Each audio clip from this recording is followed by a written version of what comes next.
cette deuxième partie du cours va être rapide, mais elle va retranscrire ce qui s'est passé mercredi pendant le cours avec Margot, Carla, Amaury, Dorine, Nathan et puis Clément, où en fait j'ai demandé, donc on a travaillé différentes postures que j'ai faites avec vous également, et je leur ai demandé ce que pouvait évoquer pour eux la posture de la montagne.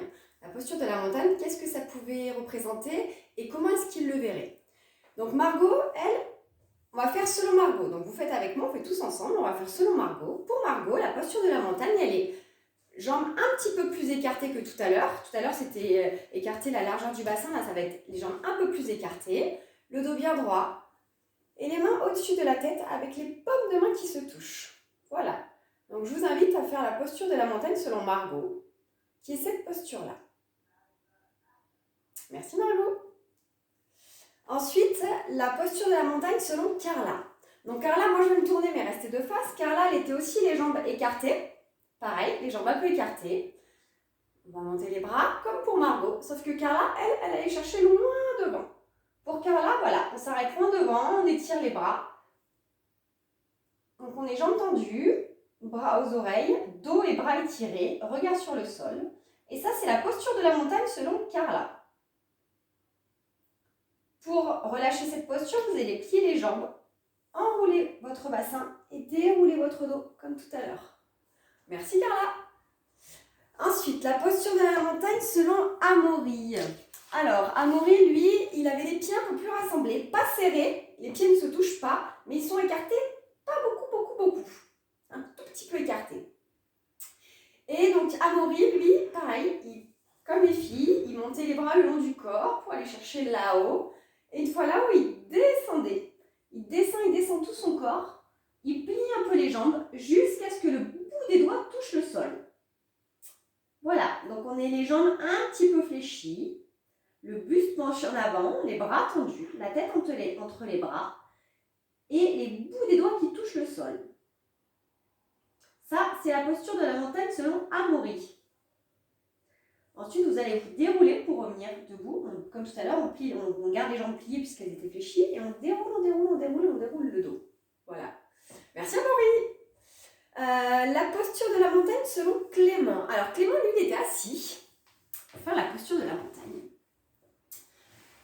Les pieds qui se touchent, même les pieds, les pieds un petit peu croisés devant. Donc assis, les pieds un peu croisés devant, le dos bien droit.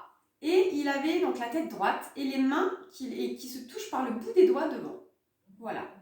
Donc assis, bien ancré dans le sol, le dos droit, la tête droite, le bout des doigts qui se touchent, les jambes en tailleur. Ça, c'est la posture de la montagne selon Clément. Pour revenir de cette posture, vous pouvez décroiser vos jambes, mettre vos mains sur le sol, appuyer sur vos pieds et dérouler tout doucement tout votre corps. Merci Clément. La posture de la montagne selon Nathan.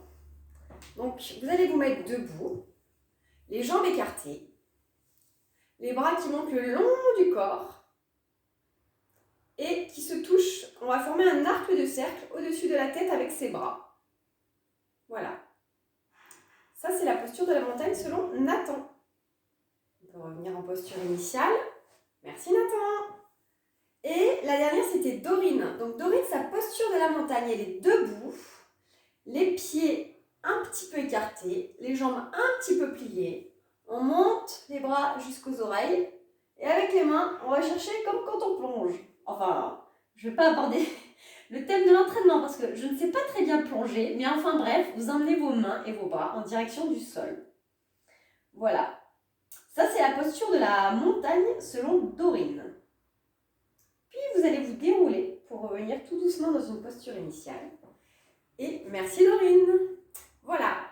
Donc ça, c'était la posture de la montagne vue par les nageurs, qui est à chaque fois interprétable de 1000 façons. Il n'y en a pas un qui a eu plus raison que l'autre. Ils ont tous raison. Tout le monde a raison dans la façon dont on voit les choses. La posture de la montagne, en tout cas comme elle est dite en yoga, c'est une posture qu'on a fait au début du cours, tout à l'heure. En fait, elle est les pieds écartés, bien ancrés dans le sol. Les jambes qui ne sont pas sous tension, qu'elles peuvent être un peu pliées ou plutôt tendues comme vous le voulez, mais il faut vous sentir bien dans les jambes. Les pieds bien posés sur le sol, bien ancrés. On n'appuie pas trop sur l'avant, on n'appuie pas trop sur l'arrière, on est bien au milieu. La montagne, en fait, le bas de la montagne représente l'ancrage du bas de notre corps qu'il a avec le sol, pour qu'on soit bien ancré dans ce sol, bien positionné, bien en équilibre. Ça, c'est le bas de la montagne. Et le haut de la montagne, ça va être représenté par notre buste et notre tête qui va s'élever vers le haut, comme si on avait un fil qui nous tirait vers le ciel. Comme une montagne qui monte, qui monte, qui monte, qui monte vers le ciel. Le dos doit être bien droit, la tête relâchée mais grandie. Et les mains sont le long du corps, avec les paumes de main tournées vers le devant, comme on a fait tout à l'heure. Voilà.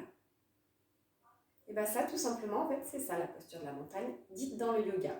Mais chaque interprétation est bonne et tout le monde peut voir différentes postures à sa manière. Voilà, merci beaucoup et bonne fin de journée à tous.